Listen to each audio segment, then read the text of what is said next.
Hello friends, today we discuss about some examples, right? Okay, our first example is example number 3. A tank is filled with a water to a height of 12.5 centimeter. The apparent depth of a needle lying at the bottom of the tank is measured by a microscope to be 9.4 centimeter. What is the refractive index of water? So we have to find out refractive index of water. Okay. If water is replaced by a liquid of refractive index 1.63 up to the same height, by what distance would be moved to focus on the needle again? Right. Now friends, here we discuss about first case. Right. So here tank is full with water to height of 12.5 centimeter. So here suppose this is tank. Okay. Yeah. This is tank, right? This tank is filled with a water, right? So here water. Here the height is 12.5, which is real depth, right? So here we denoted this by H2 is equals to 12.5 centimeter, right? Okay. The apparent depth of needle lying at the bottom of tank is measured by a microscope to be 9.4 centimeter, right? So here something like this is 9.4. So here we call H1, right?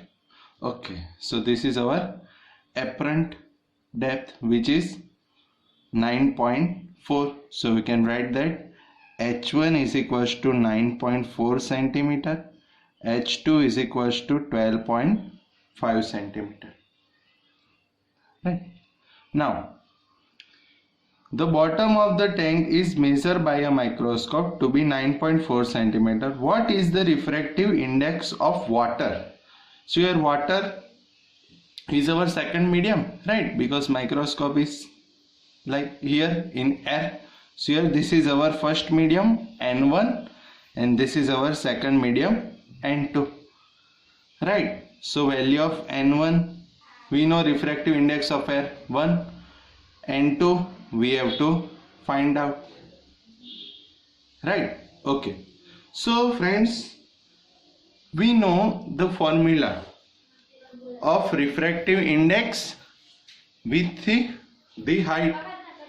We already studied that refractive index of rarer medium upon refractive index of denser medium is equals to apparent height upon real height. So here refractive index of rarer medium, which is N1, upon refractive index of denser medium, which is N2, is equals to apparent height H1 upon real height H2, right? Now we have to put these values. N1 1 upon N2 is equals to H1 9.4 upon H2 12.5. So here we have to formulate N2. So N2 is equals to, by cross product, 12.5 upon 9.4, right? N2, as we formulate N2, 12.5 upon 9.4 is equals to 1.33. So N2 is equals to 1.33. So we can write that refractive index of water is equals to 1.33, right? Now friends, we discuss about second case. if water is replaced by a liquid of refractive index 1.63, right? So here instead of water there will be some liquid having refractive index 1.63, right?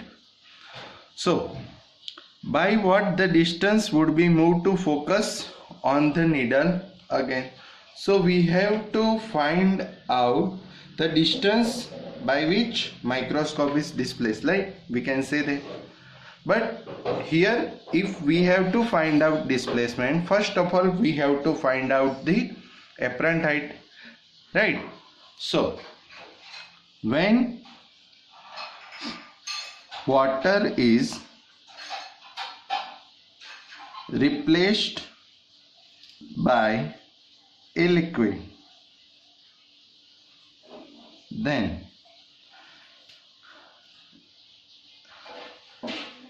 H1 we have to find out, H2 real height 12.5 centimeter, N1 1 and N2 refractive index of liquid we know that 1.63, right? So we can write that H1 we have to find out, H2 12.5, N1 1, N2 refractive index of liquid 1.63.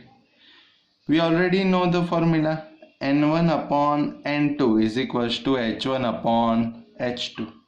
We have to formulate H1, but before we have to put all the values, N1 1 upon N2 1.63, H1 we have to find out upon H2 12.5.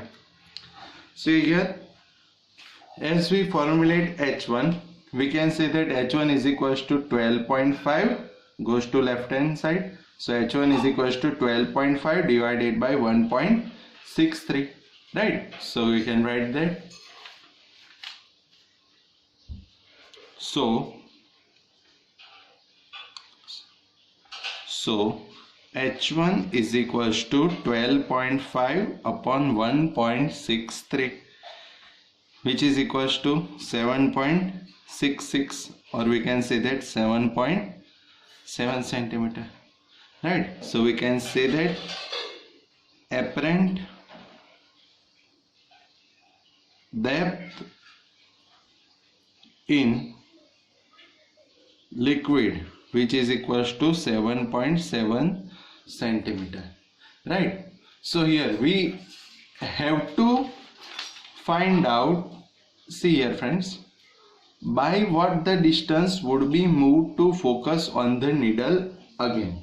So in first case, when there is a water, the apparent height is 9.4, and when water is replaced by a liquid, then we get apparent depth is 7.7 centimeter, right?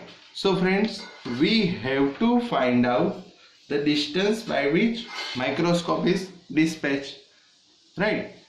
Or we can say that distance would be moved to focus, right? Because we have to focus through the microscope, na, right? So here when water depth is 9.4 and for liquid 7.7, so in first case the height is 9.4 and in second case 7.7, so we have to subtract 7.7 from the 9.4, right? So we can write that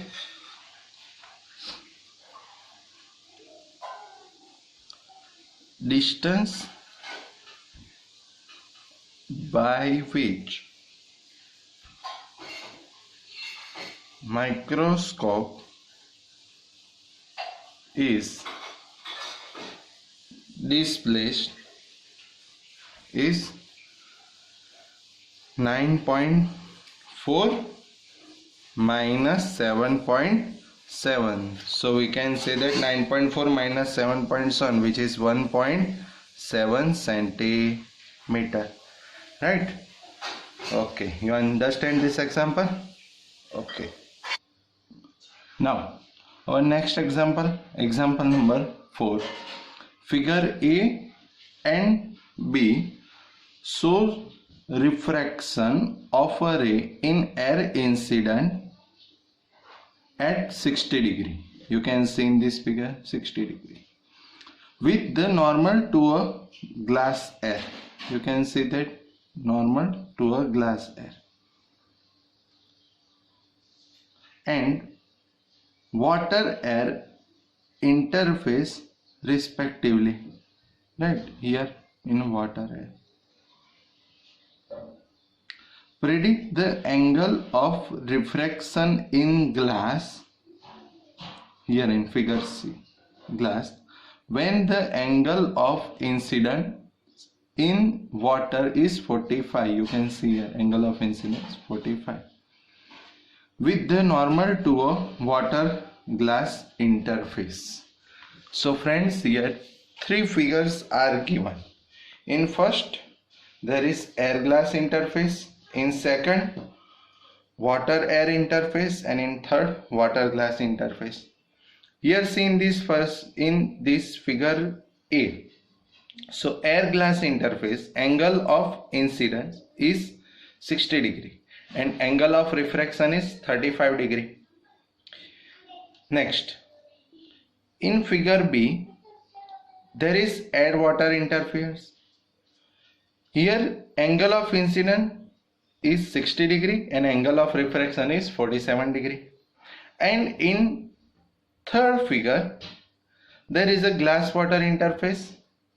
Angle of incidence is 45 degree and we have to find out the angle of refraction for glass, right? So here see in this figure C, there are two mediums, water and glass. Our first medium is water because here a ray incident in water medium, right? So water is our first medium and glass is our second medium. Here theta 1 is given. We have to find out the angle theta 2 in glass medium. So here there are two mediums and two angles. So simple, here we easily apply the Snell's law. We know that the equation of Snell's, n sin theta is equals to constant. So we can write that n1 sin theta 1 is equals to n2 sin theta 2. But we know the value of theta 1, we have to find out theta 2.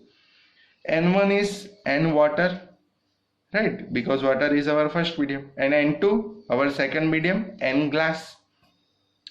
But we don't know the refractive index of water and glass. So friends, first of all we have to find out the refractive index of water and glass. To find out the refractive index of water and glass, we have to take help of our figure A and figure B. See here figure A, air glass medium. Here theta 1, theta 2 known, n1 which is medium of air. We know n medium of air, the refractive index of air is 1. So we can easily find out the refractive index of glass. So we can easily find out the refractive index of glass. Now see in this second figure, there are two mediums, air and water. Theta 1 is known 60, theta 2 is known 47. First medium is air, second medium is water. So we can easily find out the refractive index of water. Okay, so first of all we have to discuss about figure A, right? So we can write that like this, okay, right? Okay, so from figure A, so we apply Snell's law. So n1 is NA, we can say that NA, refractive index of air, sin theta 1 is 60 degree, is equals to n2 which is the medium of glass. So we can write NG, sin theta 2 which is 35 degree. We know refractive index of air 1, right? So we don't want to write it. Okay, Na1. So sine 60 is equals to Ng sine 35. So we have to find out the Ng, refractive index of glass. So Ng is equals to sine 60 degree divided by sine 35 degree, right? So from the natural sine, your logbook, right? So with the help of your logbook you can easily find out the value of sine 60 and sine 35. So from logbook the value of sine 60 is 0.8660 divided by value of sine 35 0.5736. So as we divide this we can get 1.51, right? So the refractive index of glass is 1.51. Okay, now we have to find out the refractive index of water. So here see the figure 2.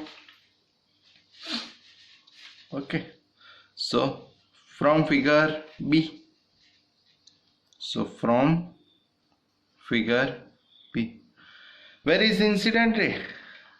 So in first medium of air, and after that it is going to the medium of water.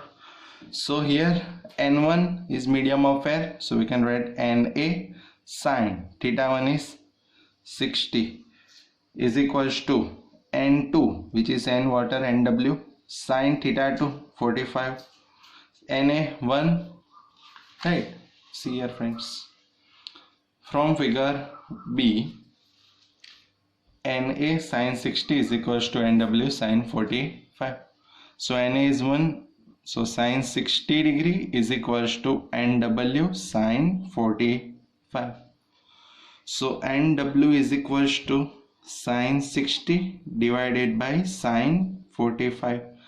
Again from the natural sine we can find out sine 60, 0.8660 upon sine 45, 0.73.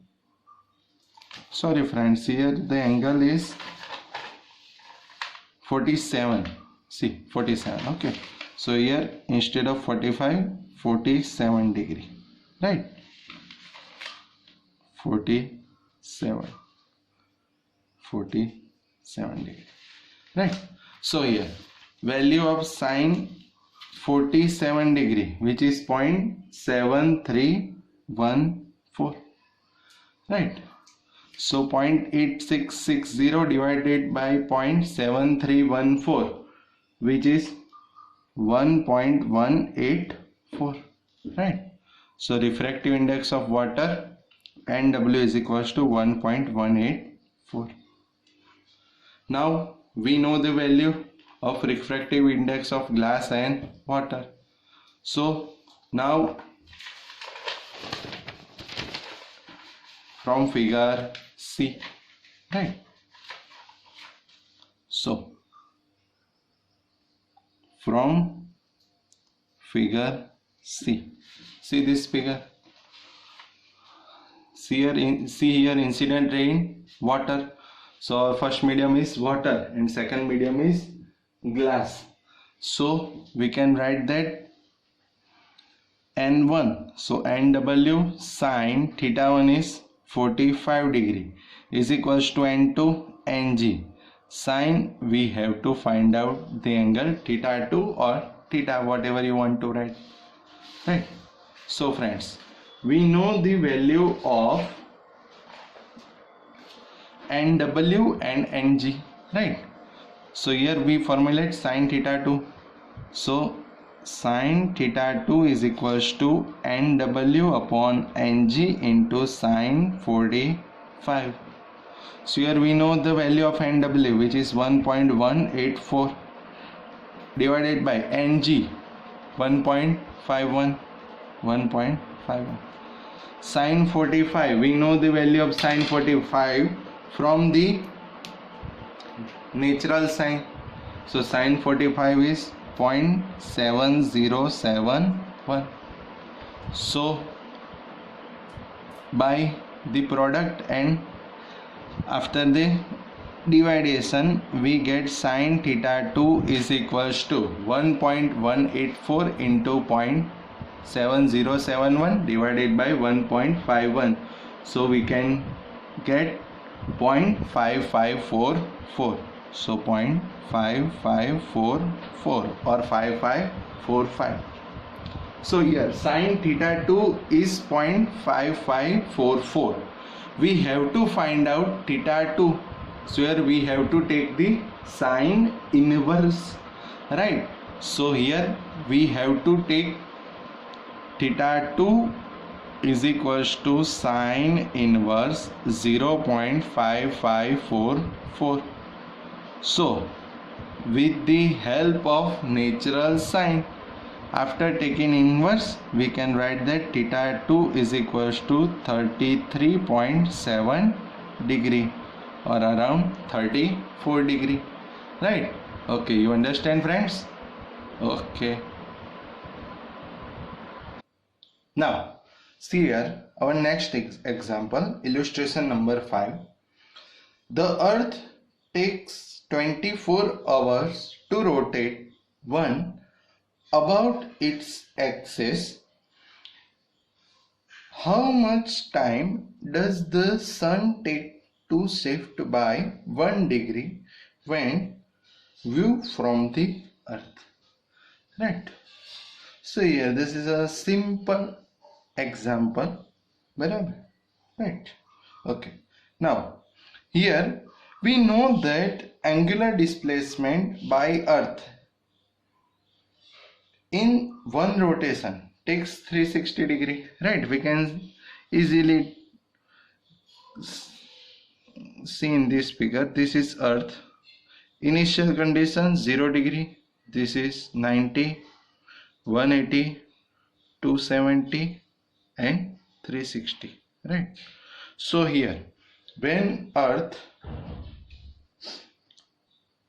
completes its first rotation, angular displacement is 360 degree, right? So here time taken for a shift of 360 degree, here time taken for a shift 360 degree is 24 hours.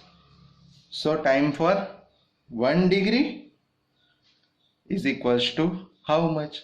So this is a basic maths, right? So we can write that angular displacement by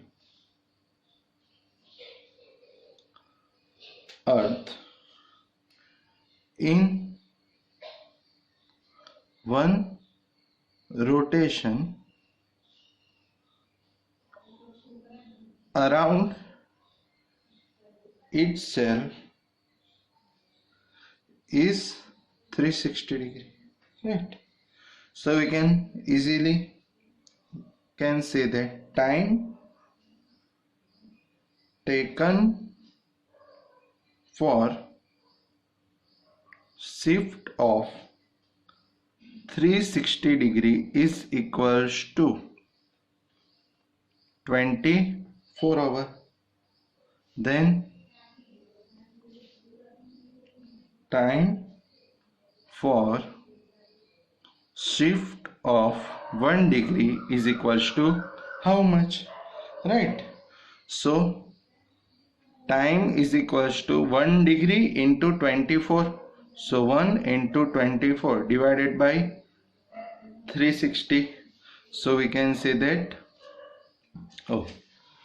so time 1 into 24 by 360, so 1 into 24 by 360, so that time is equals to 24 upon 360 hours. If we want to convert in minute, so we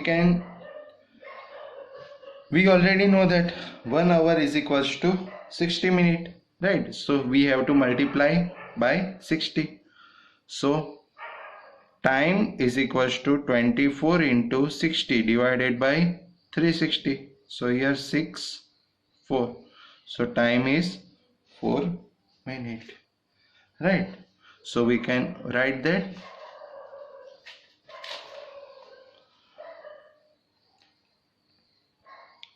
time for shift 1 degree is equals to 4 minutes. Okay, you can easily understand this. And if we have to write this answer in second, so here we have to convert minute to second, which is 60. So we can also say that 4 into 60, so 240 seconds, right? Okay, you can understand this easily, right? Okay, thank you.